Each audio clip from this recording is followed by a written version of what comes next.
Hello दोस्तों, आप सभी का स्वागत है आपके अपने चैनल RCT एकेडमी पर। दोस्तों, पर्यावरण का ये थर्ड वीडियो है।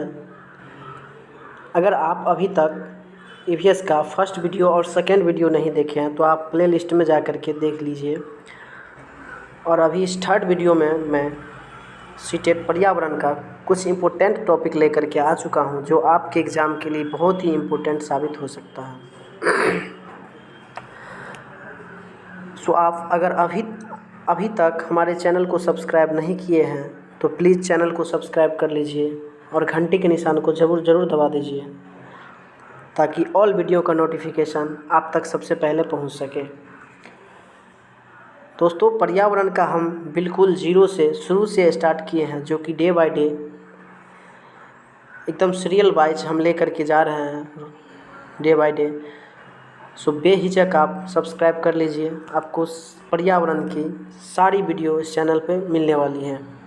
एंड पर्यावरण के साथ साथ और भी जितने सब्जेक्ट हैं, जैसे बाल विकास हो गए, CDP, मैथ्स हो गए, संस्कृत हो गए, भाषा हो गया आपका हिंदी, सभी का वीडियो मैं बारी बारी से लेकर के आने वाला हूँ इसी चैनल के माध्यम से।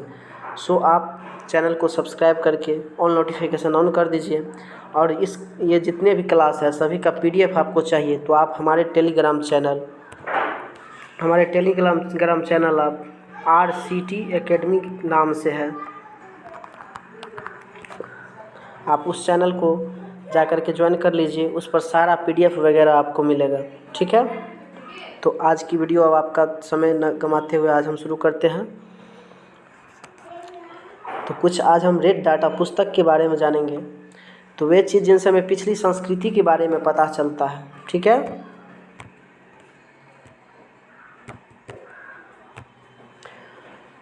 वे चीज़ जिनसे पिछली संस्कृति के बारे में पता चलता है, जैसे कि पुस्तक की तरह ही पुरानी इमारतें, दस्तावेज, सिक्के, चित्र भी हमें समय में पीछे जाने और उससे समझने का अवसर देते हैं। दस्तावेज क्या होता है? तो दस्तावेज लिखित होते हैं, होते हैं। उन्हें पढ़कर बीते समय के बारे में जान सकते हैं, उस समय के समाज और उनके रहन सहन और भाषा विकास को जान सकते हैं। चित्र होता है कि पुराने चित्रों और मूर्तियों को देखकर उस समय की कला के विकास को हम जान सकते हैं। यही होता है रेड डाटा पुस्तक।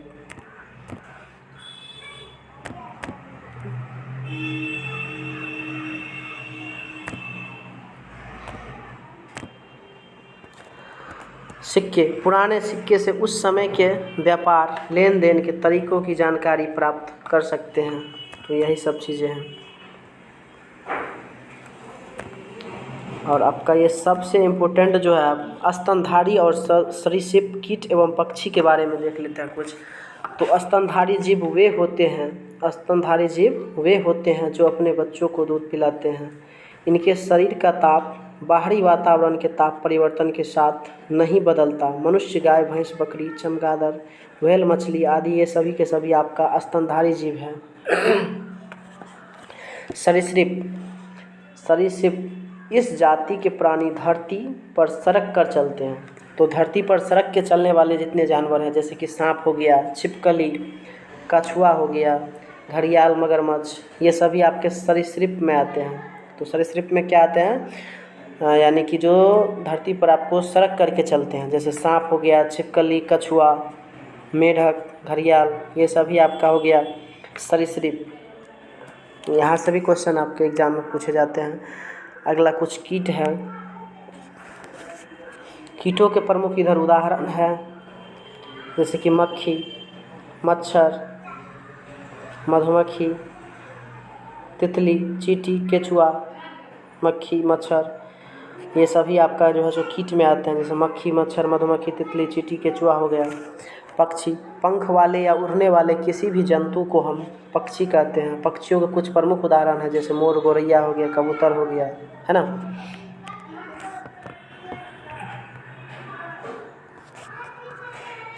तितैया हो गया, झिंगुर हो गया, दीमक हो गया, मकड़ी हो गया, ये सभी आपका जितने हैं सभी कीट हैं। ये सभी के सभी आपके कीट के नाम हैं, है ना। और इधर बत्तख, उल्लू, कौआ, चमगादड़, गिद्ध, मैना, बाज, ये सभी के सभी आपके पक्षी हैं। अब परिजीवता, परजीवता और सहजीवता क्या होता है? परजीवता वे जीव जो अपने अन्य जीव पर आश्रित होते हैं, अपना फ़ायदा उठाते हैं उनसे, और जिन जीवों पर ये आश्रित होते हैं उन्हें नुकसान पहुंचाते हैं, परजीवी जंतु कहलाते हैं, जैसे जोंक, जू, अमरबेल, एंट अमीबा इत्यादि। तो जब तक जीव को फायदा होता है तथा दूसरे अन्य जीव को नुकसान होता है, ऐसे संबंध को ही परजीविता कहते हैं। सहजीविता, जब दो जीव या पौधे एक दूसरे पर निर्भर रहते हैं तथा एक दूसरे को लाभ पहुंचाते हैं तो उन्हें सहजीवी कहते हैं तथा इस प्रकार संबंध को सहजीवन कहा जाता है। पौधों का यह गुण सहजीविता कहलाता है ना। जैसे मटर का पौधा राइजोबियम सहजीवी जीवों के उदाहरण है। इसी प्रकार लाइकेन में शैवाल और फफूंदी सहजीविता के उदाहरण हैं। अब सबसे जो इम्पोर्टेंट टॉपिक आपका जानवर आ गया, तो जानवरों की खाल पर जो डिजाइन होते हैं वह उनके बालों के रंग के कारण होते हैं। क्या होते हैं? जानवरों के खाल पर जो डिजाइन जो दिखाई देते हैं वो उनके बालों के रंग के कारण होते हैं। दिन में जागने वाले जानवर आमतौर पर कुछ रंग ही देख पाते हैं। दिन में जितने जानवर हैं जागने वाले वो आमतौर पर बहुत कम रंग ही देख पाते हैं, कुछ रंग को ही देख पाते हैं, सभी रंगों को नहीं देख पाते हैं। और रात में जगने वाले जानवर जैसे रात्रिचर जानवर कहते हैं, उसको सभी चीज़ें सफ़ेद एवं काली ही देखने को दिखाई देते हैं। ठीक, बहुत से जानवर किसी खास मौसम में लंबी गहरी नींद में चले जाते हैं, जैसे छिपकली। कुछ जानवर तूफान या भूकंप आने से कुछ समय पहले अजीब हरकतें करने लगते हैं। जंगलों में रहने वाले लोग समझ जाते हैं कि कुछ बुरा होने वाली है ना। कुछ जानवर ऐसे होते हैं जो कुछ जैसे कि भूकंप इत्यादि आने से पहले कुछ अजीब हरकत करने लगते हैं, जैसे वहाँ रहने वाले लोगों को पता चल जाता है कुछ बुरा होने वाला है। आगे जानवरों में भी देखने, सुनने और महसूस करने की शक्ति होती है। वैज्ञानिकों का मानना है कि कई जानवरों की अपनी पूरी भाषा भी है। वैज्ञानिकों का मानना है कि कई जानवरों की अपनी पूरी भाषा भी है। जिन जानवरों के बाहरी कान व शरीर पर बाल होते हैं वे बच्चे देते हैं। ठीक, जिन जानवरों के शरीर पर बाल होते हैं और बाहरी कान होते हैं वो बच्चे देते हैं, जैसे गाय हो गया, आपका भैंस हो गया, हाथी हो गए, ये सभी के जिनके बाल होते हैं और शरीर और बाहरी कान होते हैं, है ना, ये सभी के सभी आपके क्या होते हैं? बच्चे देते हैं। ठीक, और जिन जानवरों के बाहरी कान व शरीर पर बाल नहीं होते वे अंडे देते हैं, जैसे ले लीजिए छिपकली हो गया।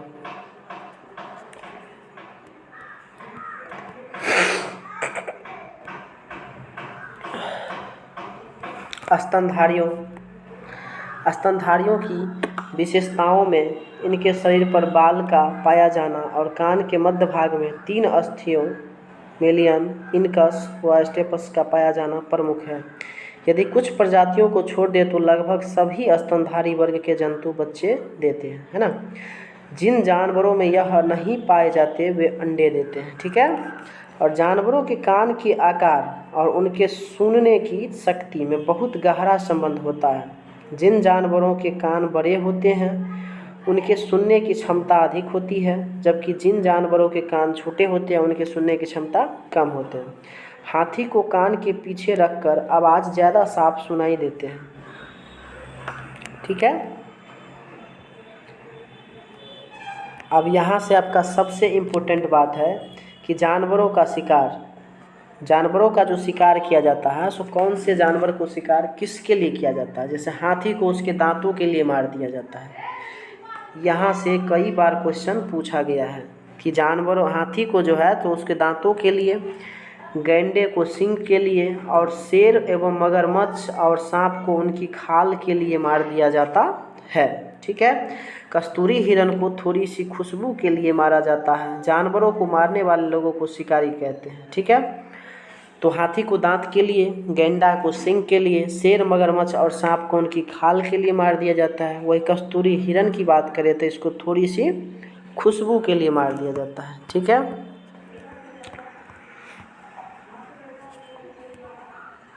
अब कुछ जानवरों के यहाँ नींद दिए हुए हैं, जैसे गाय आपका 4 घंटे सोते हैं, अजगर 18 घंटे सोते हैं, जिराफ 2 घंटे सोते हैं, बिल्ली 12 घंटे सोते हैं, सब चीज़ें हैं, बहुत सा इम्पोर्टेंट टॉपिक है ये सब, याद रखिएगा। बहुत ही क्वेश्चन यहाँ से पूछता है। अब कुछ सलौत के बारे में जान लेते हैं। तो सलौत दिखने में भालू की तरह होते हैं, यही है आपका सलौत। ये पेड़ से उल्टा लटके हुए रहते हैं, ये दिखने में भालू जैसे होते हैं, पर ये भालू रियल में ये भालू है नहीं, ठीक है। तो दिखने में ये कुछ भालू की तरह होते हैं, पर भालू से अलग होते हैं। ये दिन में करीब 17 घंटे पैरों से उल्टे लटक कर आराम से सोते रहते हैं। दिन के लगभग 17 घंटे उल्टे लटक कर आराम से सोते हैं। इसका जीवन काल 40 वर्ष का होता है। पूरे 40 वर्ष के जीवन काल में ये सिर्फ 8 पैर पर ही घूमने का काम करते हैं। ये सप्ताह में एक बार ही शौच के लिए पेड़ से नीचे उतरते हैं। जिस पेड़ पर रहते हैं उसी के पत्ते खाकर अपना पेट भरते हैं, ठीक है। तो सलौत की विशेषता क्या है कि ये देखने में भालू जैसे होंगे। ये दिन के करीब 17 घंटे पेड़ से उल्टे लटक करके आराम करेंगे। 40 घंटे इनका जीवन काल 40 वर्ष का होता है, जिसमें ये सिर्फ 8 पैर पर ही घूमते हैं। यानी कि मैक्सिमम मिनिमम मान लीजिए कि एक पैर पर ये 5 साल रहते हैं।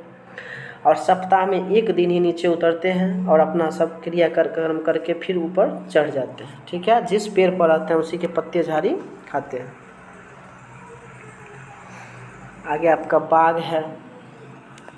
तो बाघ अंधेरे में हमसे 6 गुना बेहतर देख सकता है। बाघ क्या करता है? अंधेरे में हमसे 6 गुना बेहतर देख सकता है। बाघ की मूंछें हवा में हुए कंपन को भाप लेती है, जिससे उसे शिकार की सही स्थिति का पता चल जाता है और अंधेरे में रास्ता ढूंढ लेता है कि नहीं। बाघ की इस बार भी यहाँ से क्वेश्चन पूछा था। तो बाघ की जो मूंछें हैं वो हवा में जो कंपन होता है उसको भाप लेती है, जिससे उसको शिकार की स्थिति का पता चल जाता है कि शिकार किधर है। अंधेरे में भी रास्ता वो ढूंढ लेता है उससे। बाघ अपने इलाके में मूत्र करके अपनी गंध छोड़ता है, ठीक। दूसरा बाघ इस गंध को तुरंत पहचान लेता है। बाघ मौके के अनुसार अपनी आवाज़ बदलता रहता है। जैसे बाघ का गुराना 3 किलोमीटर दूर तक सुना जा सकता है। बाघ का गुराना कितना किलोमीटर तक? 3 किलोमीटर सुना जा सकता है। बाघ के दोनों कान बाहर की आवाज़ इकट्ठा करने के लिए अलग अलग दिशाओं में बहुत ज़्यादा घूम भी जाते हैं।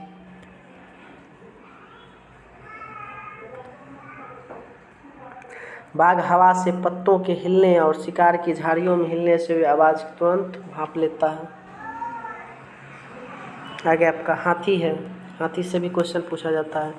हाथी को पानी और कीचड़ में खेलना बहुत पसंद है। इससे उसके शरीर को ठंडक मिलती है। हाथी के कान पंखे जैसे होते हैं। गर्मी लगने पर हाथी अपने कान हिलाकर हवा करता है। और याद रखिएगा कि 3 महीने का हाथी 200 किलोग्राम वजन का होता है। एक बड़ा हाथी दिन में 100 किलोग्राम से ज़्यादा पत्ते और झाड़ियाँ खा लेता है। यही सब टॉपिक आपको दे देंगे। कुछ टॉपिक इसमें गलत रहेगा, कुछ सही रहेगा, यही हेडलाइन रहेंगे और उसमें से आपको खोजना होगा कौन सही है कौन गलत है। हाथी बहुत कम आराम करता है। एक दिन में केवल 2 से 4 घंटे ही हाथी सोते हैं।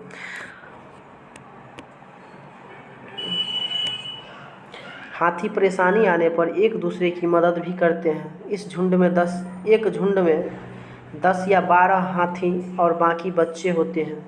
10 या 12 हाथी नहीं, झुंड की सबसे बुजुर्ग जो हाथीनी होते हैं यानी कि मादा हाथी पूरे झुंड की नेता होती है। 14 से 15 साल तक ही हाथी इस झुंड में रहता है, फिर वह झुंड छोड़कर चला जाता है, ठीक है।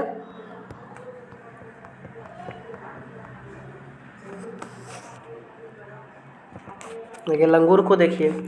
जंगल में ऊंचे पेड़ पर बैठा लंगूर अपने पास आती मुसीबत को देखकर एक खास आवाज़ निकालकर अपने साथियों को संदेश देता है और उन्हें चौकन्ना करता है। कुत्तों की गलियों में अपनी जगह बटी हुई होती है। एक कुत्ता दूसरे कुत्तों को अपने मल मूत्र की गंध से जान लेता है। इसके इलाके में कि बाहर का कुत्ता आया था, ठीक है। मगरमच्छ के छोटे छेद जैसे कान होते हैं, लेकिन आसानी से दिखाई नहीं देते हैं। छिपकली के भी छोटे छेद जैसे कान होते हैं जो दिखाई नहीं देते हैं, बट वो सुन पाते हैं। तो दोस्तों आज की वीडियो में यहीं तक। मिलते हैं एक नेक्स्ट वीडियो के साथ, एक अच्छे कंटेंट के साथ। तब तक के लिए जय हिंद, जय भारत। पढ़ते रहिए।